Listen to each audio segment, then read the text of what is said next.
Every movie generation has an American sweetheart. Mary Pickford, Debbie Reynolds, Meg Ryan, and now Reese Witherspoon. They are the girls next door we love to root for. I'm kind of treated like the girl everybody grew up with, because that's kind of who I am, you know? She's the right actor in the right role at the right time. I just feel that she is sort of becoming the, Julia Roberts, Meg Ryan, that romantic comedy that we haven't seen in a while. Reese's father wanted her to become a neurosurgeon, but she wanted to be like their Nashville neighbor, Dolly Parton. She was infected with Dolly Parton disease, and she was one of those little girls that just thought Dolly Parton hung the moon. She admired Dolly and Barbara Mandrell and Reba McEntire. If you live in this town, there are entertainers all around you. It took 15 years in Hollywood and a movie that transported Witherspoon back to her Nashville roots for America's sweetheart to realize her dream. Reese is exactly what she idolizes in Dolly. Somebody that is real. What you see is what you get. When you see them on camera and off camera, you're going to see the same person. I really feel like a lot of my success has come from being from Nashville, having that sort of politeness and honesty instilled in me at such a young age.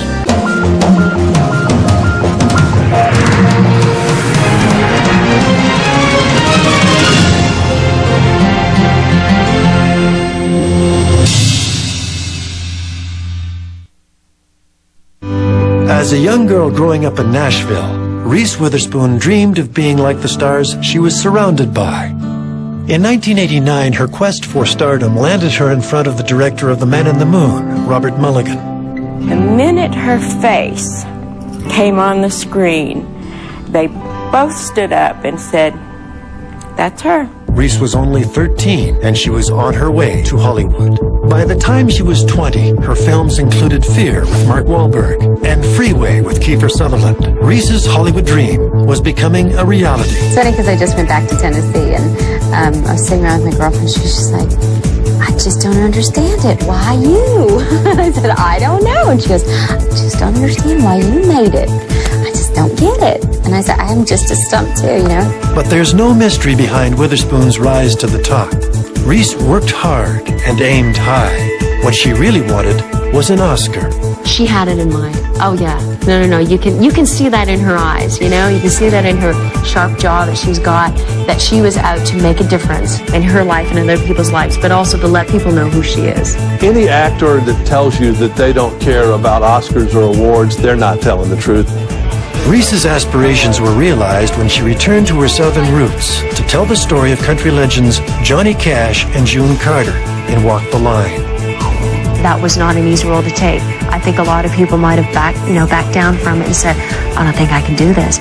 But she's up for the challenge, and she took it, and she succeeded. The critics were impressed with her portrayal of June Carter Cash. During awards season, Reese Witherspoon's name was on everybody's lips. If you watch that momentum build for her during the award season, she started winning this and started winning that. And at the 2006 Academy Awards, Reese Witherspoon was ready to take home her Oscar. Laura Jean Reese Witherspoon was born in New Orleans on March 22, 1976. Her father, John, was a resident in medical school. Her mother, Betty, was a nurse. Reese spent the first 4 years of her life in Wiesbaden, Germany. John was a lieutenant colonel in the U.S. Army Reserves, there to fulfill his Vietnam draft obligation. When he finished his service, the family moved home to Tennessee. I grew up in Nashville, Tennessee, which is sort of, it's a growing city, but it also has a lot of that sort of southern hometown feeling, very based in its southern values and very much quintessentially southern city. Girls from the South are taught to be proper, taught to always be a lady.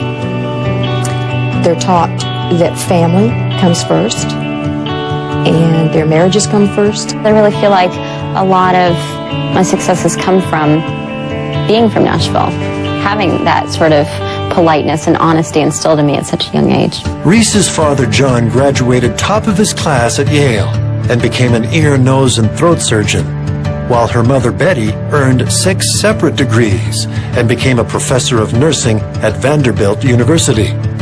Reese adored her mother. I remember she always wore a bun in her hair, and I just think she was the most beautiful woman in the world. Reese's earliest American ancestor, John Witherspoon, came from Scotland. He was the 6th president of Princeton University and one of the signatories of the Declaration of Independence. The family's rich history made them part of the local Southern gentry. Either they're, a friend of their family. We know everybody, so everybody knows us and my family, I mean. Reese wore Coke bottle glasses and was the class shrimp.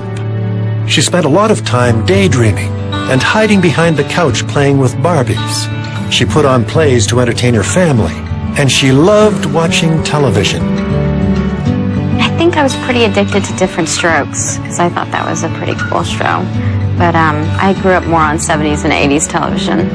The Witherspoons lived in a rambling white bungalow in an upper-middle-class Nashville neighborhood. Reese went to school with the children of several country stars, Emmylou Harris's child, Minnie Pearl's granddaughter, and Roseanne Cash's daughter. I mean, I went to school with a lot of really well-to-do kids that, my parents both worked and their parents just had lots of money. Reese loved doing impressions and would answer the telephone using different accents. Her parents indulged her love of performing by letting her appear in television commercials beginning when she was 7. In 4th grade, she played country singer June Carter's mother, Maybelle Carter, in the school play. Couldn't have been more normal for her. She had extremely supportive parents. Her mother would take her to these little acting classes that she wanted to do. Reese's father hoped she would become a neurosurgeon. He challenged her with debates over politics and current events. Her attention to detail earned her a nickname. My mother used to call me Little Type A, because I was very methodical about things and was very studious and getting all my work done. But once Reese finished her homework, the A student was dreaming of stardom. She wanted to be like Dolly Parton. She wanted to sing like Dolly Parton. And you got to remember, when she was coming up, Dolly was a little bit past the country music stuff and was starting to get into movies and was this bigger than life, almost like a cartoon character person. And I think Reese saw maybe she was blonde and she could do that with some of those funny things and make people laugh. There's nobody that you could ask or talk to that doesn't know Islands in the Stream. And that was one of Reese's favorite songs. At a young age, she knew that she wanted to be just like Dolly. Entertaining came naturally to Reese, who grew up in a family of storytellers. In 3rd grade, she told her classmates that Willie Nelson was her boyfriend. Country singers were bigger than movie stars in Nashville. I grew up in Nashville, Tennessee, so you can't not like Johnny Cash there. You get in trouble. It's not allowed. They kick you out. Reese's parents allowed her to audition for movies while she studied at the prestigious Harpeth Hall School for Girls in Nashville. A high school for young ladies who are part of the upper crust, people with money. That's where she went to high school. By the time she hit high school, Reese was faxing in her homework for movie sets. The Southern Belle from Nashville was about to get her big Hollywood break.